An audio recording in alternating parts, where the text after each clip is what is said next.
췌장암에 맞서 환자들에게 희망을 불어넣어주는 연세대학 프란스병원 간담체외과 강창무 교수님이십니다. 아유, 안녕하세요. 반갑습니다. 안녕하세요. 프란스병원 간담체외과 강창무입니다. 교수님은 왜 여기 간담체외과를 선택을 하셨습니까? 이 간담체 하면 이제 많은 사람들이 잘 생소롭게 생각하는데 예, 예. 실은 이제 음식을 이제 먹으면 입에서 이제 식도로 내려가고 그다음에 위가 있잖아요. 위가죠. 그다음에 십이지장이 있고 그다음에 소장이 있고 이제 대장이 있고 이제 응가를 하게 됩니다. 네네네네. 근데 이제 가만 보면 거기에 음식물이 지나가는 길에는 간담체가 없어요. 그죠? 없잖아요. 그렇죠. 없잖아요. 네, 맞아요.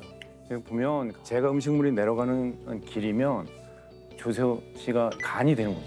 간이 담즙이라는 소화제를 만들면 저한테 주는 거예요. 아, 이렇게 주고. 여기 췌장이라면 췌장이 하는 일이 소화제를 만드는 이제 소화 기능도 네. 있지만 당뇨를 조절하는 기능도 있어요.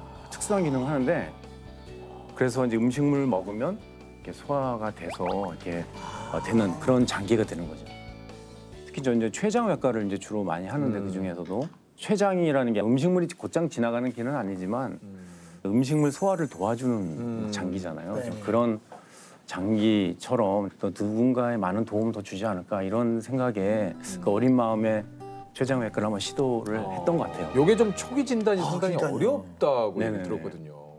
근데 왜 그러냐면 위암이나 뭐 대장암 뭐 이런 경우에 따라 또 다를 수 있지만 그래도 대부분은 음식물이 지나가는 길들이잖아요. 네네. 그러니까 대장 내시경, 위 내시경 이런 걸로 이제 검진으로 이제 발견할 수 확인되죠. 있는데 네. 췌장이라는 장기는 이 음식물이 지나가는 길이 아니고 그 우리 몸 깊숙한 곳에 있기 때문에 이게 발견이 어려운 것 같아요. 네. 이게 발견이 그 췌장 여기 어디 뒤쪽에 있다고? 여기 있어요 여기. 아, 여기 있어요? 네, 네. 그래서 어. 위를 들치면 네. 이렇게 기다랗게 누워 있는데 증상이 생기더라도 그 췌장 주변에 우리 몸으로 가는 중요한 혈관들이 있거든요. 되게 많이 밀접해 있어요. 그래서 아주 작은 혹이더라도 그 혈관에 침범을 하면 수술 못하는 경우가 있고, 아, 그러니까 그렇구나. 그런 경우가 많죠. 그래서 수술할 수 있는 경우가 1기 아니면 2기인데 진단 당시에 수술할 수 있는 경우가 한 15에서 20%. 그거밖에 안 돼요. 네네네. 그러니까 이미 늦은 상태에서 그렇죠. 그러한 아, 그러니까 해부학적- 수술할 수 있는 경우도 그거밖에 그렇죠. 안 됩니다. 해부학적인 그 특성상 그렇게 되는 것 같고요.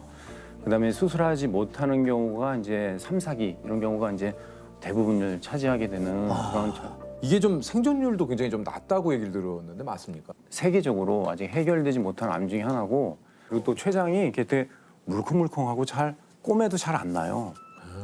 잘 덧난다 그러나요? 아, 그래요? 그래서 수술을 하고 나면 반드시 이제 우리가 생존율 향상을 위해서는 항암 치료를 반드시 해야 되는데 이제 수술을 했는데 환자가 잘 안 낫고 탈나고 하게 되면 회복이 잘 안 되겠죠, 그죠? 그렇겠죠. 그래서 과거에는 한 60년대만 해도 췌장암은 절대로 수술하지 마라, 뭐 이럴 얘기가 나올 정도고 왜냐면 회복이 안 되니까 이렇게 했는데 최근에는 이제 많은 이제 의학 지식이라든지 해부학적 지식 그다음에 수술 후 관리법 이런 것들이 많이 발전하면서 이제 환자들이 이제 회복을 이제 많이 하게 되는 것 같아요. 아, 그렇군요. 이게 혹시 췌장암에 걸리게 되는 원인이 이게 있습니까? 이게 췌장암은 나이가 들수록 이제 많이 발생하는 암이라고 알려져 있어요. 그렇군요. 그래서 그다음에 남자가 좀 약간 여자분에 비해서 약간 좀 암에 걸릴 확률이 좀 췌장암에 걸릴 그런 위험성이 약간 높다고 혈액형 있죠, 혈액형 네. 이런 것들도 O형에 비해서 A형이 뭐 1.3배, AB형이 1.5배, B형이 1.7배. B형이 제일 높네요. 뭐 그런 식으로 돼. 제 B형. 근데 제가 이런 얘기하면 이제 이 혈액형 이제 따져서 이제 저도 지금 시다 B형이라. 이거 어떻게 어이. 이렇게 그렇죠. 아, 근데 아니고. 이게 이제 그쵸. 본이 네. 아, 이렇게 하는 거기 때문에 이제 거기에- 그런 이제 통계적인 거지 뭐. 기름진 식사, 맞아요. 그래요. 그다음에 과다한 육류 섭취, 흡연, 잦은 과음. 이게 췌장암을 혹시 내 스스로 좀 이렇게 자가 진단. 뭐 자가 진단을 좀 해볼 수 있는 방법이 있을까? 어느 날 이상하게 뭐지? 이 통증은 뭐지? 이런 느낌이 있어요. 처음 느끼는 통증. 그렇게 아프진 않는데 인생에서 처음 느끼는 기분 안 좋은 통증들 있잖아요. 기분 안 좋은 통증. 네. 그렇게 반복이 된다든지 특별한 일을 안 했는데 몸무게가 갑자기 확 빠지는 거예요. 뭐 6개월 이내 뭐 10% 정도 빠진 가만히 있는데도 불구하고. 다이어트를 했는데 그 효과가 너무 급속하게 나오는 분들. 내가 생각했던 것보다 훨씬 네네네. 더 할 때. 네. 거기에 하나 더 추가를 한다면 황달이 있었어요. 그러니까요, 이게 이제 왜냐면 황달이. 췌장 머리에 암이 있으면 이제 담도가 막히게 되고 그것 때문에 황달이 오는 경우가 있어요. 그래서 모든 황달이라고 다 췌장암은 아니지만 그 중에 하나의 원인이 될 수 있어서 또 하나는 당뇨가 없다가 갑자기 생긴 사람들이 있어요. 이제 저희가 이제 연구해 보면 암이 살아가는 그 먹이라 그러나요? 대사체가 포도당이거든요. 그러니까 포도당을 먹어야 되는데 환자가 당뇨가 아니에요. 그럼 어떻게 하겠어요? 자기가 어떤 물질을 만들어서 당뇨를 만들어야겠죠. 이제 그런 전략적인 암도 있어서 평소에 잘 이제 조절이 되다가 갑자기 인슐린을 맞아야 된다 한다든지 평소에 당뇨가 별로 없었는데 검진했는데 갑자기 당이 확 높다 한다든지 높다든지. 그죠? 그런 경우에는 한번 좀 생각을 해봐야 되지 않을까. 가만히 생각해보니까 내가 땀을 흘리는 경우는 칼국수 먹을 때밖에 없었던 거예요. 근데 실은 이제 저는 말기 암 환자의 가족이었어요. 왜냐면 저희 어머니가 실제로요? 저희 어머니가 의과대학 들어가고 2년차 됐을 때 췌장암으로 이제 진단을 받으시고 이제 수술을 하셨는데 지금은 이제 뭐 대장암도 여건에 따라 다르겠지만 대부분이 조기 진단돼서 지금 완치 거의 많이 되거든요. 근데 그 당시에는 아직 그런 정도는 아니었는지 좀 기억은 잘 안 나지만 수술하시고 지내시다가 재발하셔서 치료받으시다가 거의 이제 한 달 정도는 정말 고생하면서 돌아가셨거든요. 병원에서 이제 해줄 게 없으니까 집에 가라 이렇게 된 거예요. 말기 암 환자 저희는 또 의사 선생님 말씀 잘 들으니까 집에 오셔서 이제 왔는데 되게 많이 힘들어 하셨던 것 같아요. 그러니까 저는 이제 되게 좀 철이 없었죠 그때 뭐 집에 학교에서 공부하고 뭐 친구들 만나고 하느라고 엄마가 암인가 보다 이렇게 생각하고 그럼 돌아가시는 건가 이제 그 생각만 하고 지냈던 것 같아요. 제 생각에는 그 같이 있을 수 있었던 2년이라는 시간이 기억이 안 나요. 우리 엄마가. 그래서 제가 참 그런 이 암 환자의 가족으로서 느꼈던 마음들 이런 것들이 진료 현장에서 뭐 나오는 게 아닌가 생각이 들어요. 그런 일이 있으셨군요. 어머니가 마지막에는 힘들었던 게 정말 통증이 되게 심하셨어요. 대장암 말기 환자 막 뼈에까지 전이가 돼서 그래서 그 통증이 많이 심하셨었는데 그때 이제 진통제 하나 못 드렸다는 게 저는 너무 좀 속상하다고 하나요. 그래서 우리 환자들 이렇게 회진 돌다 보면 제가 제일 감정이입되는 게 뭐 그런 거예요. 환자가 저 어제 아파서 하루 종일 밤새 잠을 못 잤으면 이런 얘기 나오잖아요. 그러면 우리 어머니가 탁 생각나면서 너무 뭐 이렇게 좀 뭐랄까 미운 거예요. 우리 전공의 선생님이 그거 진통제 하나 주면 그 되는 거를 왜 그랬는지 그래서 일단은 뭐 지금 그 안쪽에서 저절로 낫게끔 지금 조치하고 있으니까 교수님 어떡해? 좀 어떠세요? 많이 아프세요?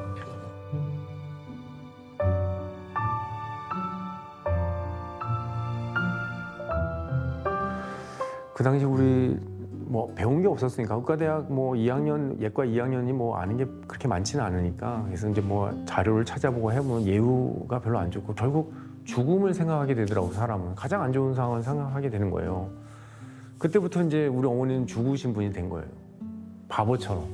제가 왜 그런 생각을 했을까요? 그러니까 아무것도 할 수 없는 정말 우리 어머니를 위해서도 아무것도 할 수 없고 그 아픔도 나눌 수도 없고 했던 우리 가족들, 무력한 가족들 이런 것들을 이제 겪으면서 내가 그러면 이런 환자들과 그런 여건이 똑같잖아요. 환자들과 보호자들을 위해서 그럼 이분들을 위로해 줄 수 있는 방법, 내가 도와줄 수 있는 방법이 무엇일까 이런 생각을 하면서 진료를 하다 보니 우리가 암이 우리의 삶을 잠식해서 우리의 생명을 끊는 순간이 오겠지만 그 암이 있는 분이 이 암이 더 이상 자기 삶에서 두려운 존재가 안 된다는 걸 느낄 수는 있겠구나. 우리 어머니 보면서 많이 느꼈고 또 환자들 중에 그런 분들이 있어요. 암이지만 아주 자연스럽게 그런 것을 받아들이고 오히려 주변에 있는 사람들과의 좋은 관계 속에서 아주 축복받으면서 더 좋은 이 추억 속에서 이렇게 지내신 분들도 꽤 많거든요.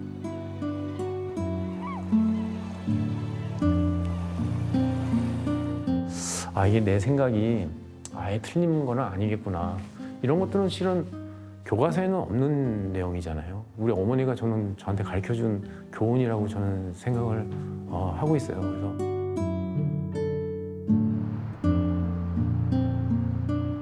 기적 같은 일도 좀 간혹 일어난다고 그래요. 있죠. 어느 날 이제 외래를 보는데 어떤 이제 환자가 젊으신 분인데 편지를 써왔어요. 선생님 5월에 이렇게 맑은 하늘을 볼 수 있게 해주셔서 너무 감사합니다 그러더라고요. 아, 그 환자는 한 2년 전인가요? 췌장암으로 진단받고 아마 그때는 그 기관에서는 아마 수술할 수 없다고 판단을 하셨나 봐요. 그래서 항암 치료를 해야 되고 언제까지 해야 되냐? 죽을 때까지 해야 된다 이렇게 하니까 이 환자가 항암 치료 받다가 답답하니까 저한테 온 거예요. 그래도 이제 다행히 그동안에 항암 치료했던 게 효과가 있었는지 몰라도 제가 이렇게 CT를 보니까 그래도 길이 보여요. 이건 되게 될 수 있을 수 있겠다. 아 이왕 이렇게 된 거 그러면 항암 치료를 한두 번 더 하고 그럼 승부를 걸어봅시다. 이게 한 거죠.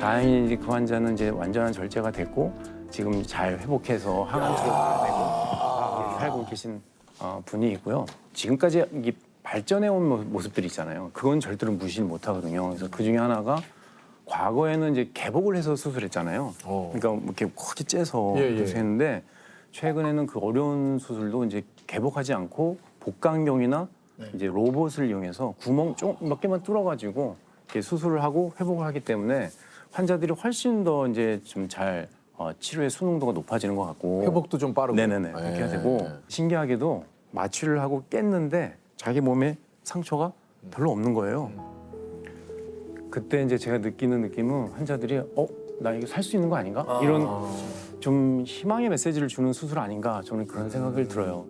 또 한 가지는 항암제가 많이 이제 발전이 많이 됐어요. 최근에는 수술한 환자들, 1, 2기 환자들 저희가 이제 잘 계산해 보면 5년 생존율을 저희가 따지는데 한 40% 이상, 어떤 경우에는 50% 이상까지 보고하는 경우도 있고 아직 그런 데이터가 쌓여서 아직 여러 기관에서 발표는 안 하고 있지만 그 정도는 거의 나오는 것 같다 이런 생각이 다행입니다. 예. 들고 생명은 소중하잖아요, 그죠?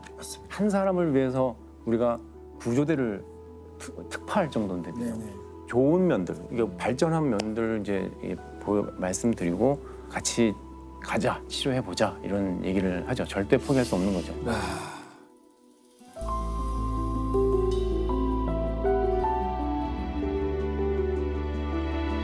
어떻게 보면 교수님은 치료를 해주시는 분이니까 어. 그만큼 평소에 본인 관리를 그래서 잘하실 것 같다는 생각이 드는데 저요? 예. 건강 관리를 위해서 특별히 뭐 좀 하시는 게 어떻습니까? 우리 있으시죠? 선생님들은 어떤 건강 관리를 좀 하실지. 우리 병원에 보면 1년마다 검진을 하잖아요. 예. 거기 이제 설문이 있어요. 예. 그 중에 하나 답이 뭐냐면 문제가 뭐냐면 선생님은 일주일에 몇 번 이상 온 셔츠를 젖을 정도로 운동을 합니까? 이게 나온 거예요.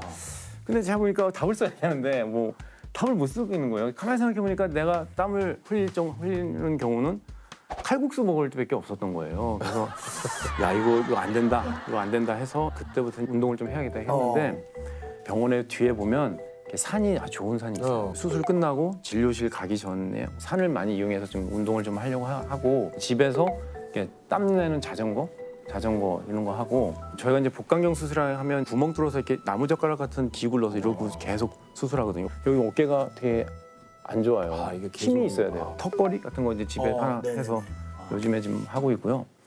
한 2000년 가을인가요? 그때 제가 그때 연구 미팅 하고 나서 이제 뭐 좀 하신 거 다 얘기해. 그래서 아니 뭐 첫걸음부터 시작해서 뭐 건강 관리 얘기하니까 전체적으로 내가 하고 있는 것들을 다. 그래서 하고 있는데요. 최근에는 이제 물구나무 있잖아요. 물구나무를 쓰면 혈액순환이나 이런 거 그렇죠. 선생님께서 무엇이든 고칠 수 있는 신의 손을 갖게 되셨어요. 시간을 돌릴 수 있다면 언제로 돌아가 어떤 환자를 고치고 싶으신지. 그러면 이제 제가 아까도 잠깐 얘기했는데 저희 어머니를 좀 고쳐드리고 싶어요. 그 당시로 돌아가서 우리 어머니를 치료해 완치를 해서 지금 이 순간 같이 한번 이런 얘기하면서 좀 지내고 싶어요. 우리 아내가 얼마 전에 그런 얘기 하더라고요. 뭐 어머니가 돌아가신 거에 대해서 너무 빨리 돌아가셔서 너무 아쉽다 이런 얘기를 했어요. 그래서 저는 이제 거기에 대해서 나름대로 고민도 많았었잖아요. 근데 스스로는 어떻게 생각하냐면 우리 엄마가 결국 책에 없는 것을 아들인 의사인 나한테 알려주기 위해서 그렇게 먼저 돌아가시면서 많은 걸 나한테 느끼게 해줬구나. 저는 이제 그런 이제 생각으로 이겨왔거든요. 근데 우리 아내가 그러는 거예요. 그런 거 필요 없다는 거예요. 지지고 볶고 살아도 그래도 있는 게 좋다. 이런 얘기를 하더라고요. 그래서 맞는 것 같아요. 그래서 저는 만약 그런 능력이 있으면 저희 어머니를 치료해서 우리 예쁜 손녀, 제 딸인데 너무 사랑스러운 딸인데 보여드리고 싶고 또 많은 얘기하면서 좋은 좀 추억과 뭐라 그럴까요? 좀 기쁨을 나누고 싶다는 생각을 많이 하죠. 우리 어머니 돌아가신 지가 제가 아까 계산해 보니까 한 26년, 25년? 어머니가 생각이 잘 안 나요, 얼굴이 이제는. 그 어머니 생각이 잘 안 나는 순간이 어느 순간에 왔더라고요. 그래서 내 인생 산다는 이유로 그냥 그런 걸 잊고 지냈나 봐요. 그래서 지금 생각해보니까 너무 좀 죄송스럽기도 하고. 그래서 아까 전에 신의 손이 있으면 뭘 하겠느냐 했을 때 정말 엄마 살려주고 싶어요.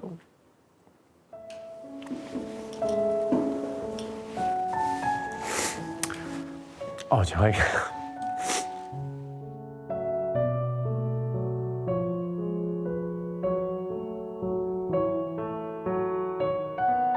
엄마 어떤 의사가 됐으면 좋겠어요? 부터 해가지고 제가 뭘 해드리면 제일 기뻐하실까요? 뭐 이런 얘기 있잖아요. 그런 사소한 이야기들 그런 것들 지금 생각해보면 너무 좀 소중한 기회였는데 좀 그런 거를 좀 많이 제가 좀 간과했던 것이 아닌가 싶죠.